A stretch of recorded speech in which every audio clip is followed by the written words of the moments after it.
সুপ্রিয় শিক্ষার্থী, আসসালামু আলাইকুম। আরিফস একাডেমির পক্ষ থেকে তোমাদেরকে জানাই শুভেচ্ছা। আশা করি তোমরা ভালো আছো এবং সুস্থ আছো। তো আজকে আমি তোমাদের গণিত বইয়ের পৃষ্ঠা নম্বর ১০৮ এর ৪ নম্বর, এই ৪ নম্বর অঙ্ক এবং নিচে যে ৩ নম্বর অঙ্কটা আছে, এই ২ টা অঙ্কের সমাধান করে দিব। ঠিক আছে? তাহলে চলো শুরু করা যাক। তো প্রথমে আমরা প্রশ্নটা পড়ব। ঠিক আছে? ৪ নম্বরটা। তো দেখো, বলছে ডান পাশের চিত্র অনুযায়ী ক, খ এবং গ ৩ টি গ্লাসে, ঠিক আছে? যে দেখো এখানে ক, খ, গ ৩টা গ্লাস আছে, ৩টা গ্লাসে শরবত আছে। ঠিক আছে? তো প্রথম গ্লাসে ক গ্লাসে আছে ১০০ মিলি, ঠিক আছে? যেটাতে আছে ১০০ মিলি। তারপরটা আছে ৮০ মিলি। মিলি মানে কি? মিলিলিটার। ঠিক আছে? মিলি মানে মিলিলিটার। এবং ১৫০ অর্থাৎ গতে আছে ১৫০ মিলিলিটার। ঠিক আছে? শরবত রাখা আছে। প্রতিটি গ্লাসে গড়ে কি পরিমাণ শরবত আছে? গড়ে বলেছে, প্রতিটি গ্লাসে গড়ে কি পরিমাণ শরবত আছে সেটা আমাদেরকে বের করতে হবে। ঠিক আছে? তাহলে দেখো, প্রথমে আমরা গড় বের করার সময় আমরা গড় বের করার জন্য আমাদের প্রথমে কি লাগবে? যোগফল লাগবে। ঠিক আছে? উপাত্তের যোগফল লাগবে। ঠিক আছে না? তাহলে প্রথমে আমাদেরকে এই ৩ টা গ্লাসের মোট কতটুকু শরবত আটবে, ঠিক আছে? বা থাকবে সেটার যোগফলটা আমাদেরকে আগে বের করতে হয়। তাই না?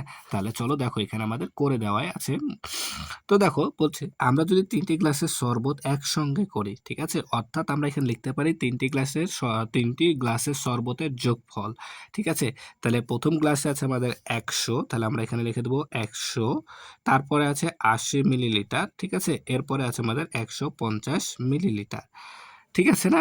তাহলে এখন এটাকে আমাদের ৩ টাকে যোগ করতে হবে, তাই না? তাহলে এখানে আছে ১৫০ আর ১০০, তাহলে ২৫০। ২৫০ এর সাথে যদি আমি ৮০ যোগ করি, ঠিক আছে? তাহলে ৮ ৫ ১৩ মানে ৩৩০। তাহলে এখানে আমাদের হবে ৩৩০ মিলিলিটার। ৩৩০ মিলিলিটার যোগফল। তাহলে এখন আমাদেরকে গড় বাইর করতে হবে, তাই না? তাহলে যোগফলকে যদি আমরা গ্লাসের সংখ্যা দ্বারা ভাগ করে দিই, তাহলে কি গড়টা চলে আসবে। তাহলে গ্লাস আছে আমাদের কয়টি? ৩ টি গ্লাস। একটা ১০০, একটা ৮০, একটা ১৫০, ৩ টা। তাহলে ৩ দ্বারা যদি এই ৩৩০ অর্থাৎ যোগফলকে যদি আমরা ভাগ করে দিই, তাহলে উত্তরটা চলে আসবে, তাই না? তাহলে দেখো বলছে এখন, সুতরাং প্রতি গ্লাসে রাখা শরবতের পরিমাণ হবে, তাহলে প্রথমে যোগফল ৩৩০ ভাগ গ্লাসের সংখ্যা ৩ টা। ঠিক আছে না? তাহলে আমরা যদি এখন ভাগ করি, তাহলে দেখো এখানে একটা শূন্য আছে, এখানে শূন্য লিখে দিলাম। তাহলে এখানে ৩৩, ৩৩ কে ৩ দ্বারা ভাগ করলে ৩ ১১ ৩৩, তাহলে ১১। তাহলে এখানে আমরা ১১ বসাই দিলাম, অর্থাৎ ১১০ মিলিলিটার। অর্থাৎ ৩ টি গ্লাসের প্রতিটি গ্লাসে শরবতের গড় পরিমাণ হবে ১১০ মিলিলিটার। ঠিক আছে? একেবারে সহজ একটা অঙ্ক। ঠিক আছে? তাহলে আশা করি তোমাদেরকে বোঝাতে পেরেছি। এখন ৩ নাম্বারটা সমাধান করব আমরা। ঠিক আছে? তো ৩ নাম্বার দেখো বলছে যে কি যে নিচে ২০২৩ সালে সর্বোচ্চ তাপমাত্রার একটি তালিকা রয়েছে। কোথাকার? ঢাকা শহরের সর্বোচ্চ তাপমাত্রার একটি তালিকা রয়েছে। চলো তালিকাটি থেকে ওই বছরের গড় তাপমাত্রা বের করি। ঠিক আছে? গড় তাপমাত্রা বের করব। আচ্ছা, এটা বের করব এখন। তার আগে আমি তোমাদেরকে একটা রিকোয়েস্ট করি। সেটা হচ্ছে, ভাইয়া তোমরা আমার চ্যানেলে যারা এখন পর্যন্ত আমার চ্যানেলটি সাবস্ক্রাইব করোনি, অবশ্যই দয়া করে আমার চ্যানেলটি সাবস্ক্রাইব করে দাও। ঠিক আছে? তাহলে যতগুলো ভিডিও আমি নতুন, নতুন আপলোড করব, তোমার কাছে কি তাড়াতাড়ি বা সবার আগে চলে যাবে। ঠিক আছে? তাই আর দেরি না করে এখনই আমাদের চ্যানেলটি সাবস্ক্রাইব করে দাও। ঠিক আছে? তাহলে দেখো এখন ৩ নাম্বারটার সমাধান করব। তো এখানে মূলত জানুয়ারি টু ডিসেম্বর ১২ মাসের গড় তাপমাত্রা দেওয়া আছে। ঠিক আছে? তো এই তাপমাত্রা থেকে আমাদেরকে বের করতে হবে গড় তাপমাত্রা। ঠিক আছে? ওই বছরে গড় তাপমাত্রা বের করতে হবে। তো দেখো, তাহলে আমাদেরকে প্রথমে কি করতে হবে? যে উপাত্ত, এগুলা কি আমাদের একেকটা উপাত্ত, তাই না? অর্থাৎ তাপমাত্রাগুলোকে এখন আমরা উপাত্ত হিসেবে ধরবো। তো এই তাপমাত্রাগুলোকে প্রথমে ১২ মাসের তাপমাত্রাটা আমাদেরকে যোগ করে নিতে হবে, তাই না? তাই যোগ করার পরে কি আমাদেরকে ভাগ করতে হবে ওই যোগফলটাকে কাকে দ্বারা ভাগ করব? এই যে এখানে যে কয়টা মাস আছে, কয় মাস আছে? ১২ মাস আছে। তাহলে ১২ মাসকে যদি আমরা ১২ মাস দ্বারা ১২ দ্বারা ভাগ করে দিলেই উত্তরটা চলে আসবে, তাই না? তো একেবারে সহজ। তো প্রথমে আমাদেরকে তাপমাত্রার কি? তাপমাত্রার যোগফল বের করতে হবে। তাহলে সমাধান, তাহলে তাপমাত্রার যোগফল, ঠিক আছে? তাপমাত্রার যোগফল, তাহলে যোগফল। তাহলে প্রত্যেকটা এখানে যোগ করতে হবে। তাহলে আছে আমাদের প্রথম আছে ২৩.৪, ২৩.৪ যোগ ২৮.৭, ২৮.৭ যোগ ৩২.১। ঠিক আছে? ভুল করা যাবে না। একেবারে সুন্দর মতো মনোযোগের সাথে তুলতে হবে। ভুল করলে কিন্তু অঙ্ক ভুল হয়ে যাবে।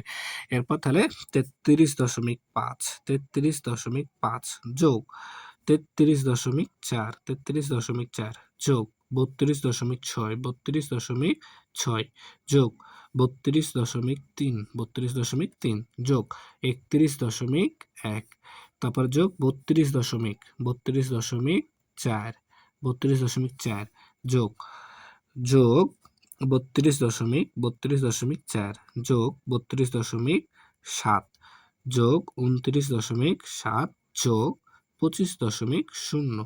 ঠিক আছে? তাহলে এগুলো সবগুলোকে আমাদেরকে কি যোগ করতে হবে। যদি আমরা যোগ করি, ঠিক আছে? এটা যদি যোগ করি তাহলে আমরা পাবো কি 366.9। ঠিক আছে? তাহলে আমাদের এই 12 মাসের তাপমাত্রার যোগফল হবে 366.9। ঠিক আছে? আশা করি তোমরা এটা অঙ্ক কি যোগ করতে পারবা। যোগ কিন্তু আমি শিখিয়েছি। ঠিক আছে? দশমিক সংখ্যা, দশমিক অধ্যায়ে যোগও শিখেছি, গুণও শিখেছি, ভাগও শিখেছি। তাই না?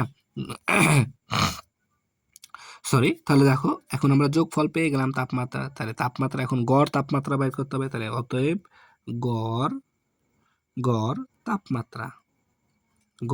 তাপমাত্রা সমান সমান কি যোগফল 366.9 366.9 ভাগ ভাগ হচ্ছে কত আমাদের এখানে 12 মাস আছে, তাই আমরা এখানে 12 দ্বারা ভাগ করে দেব।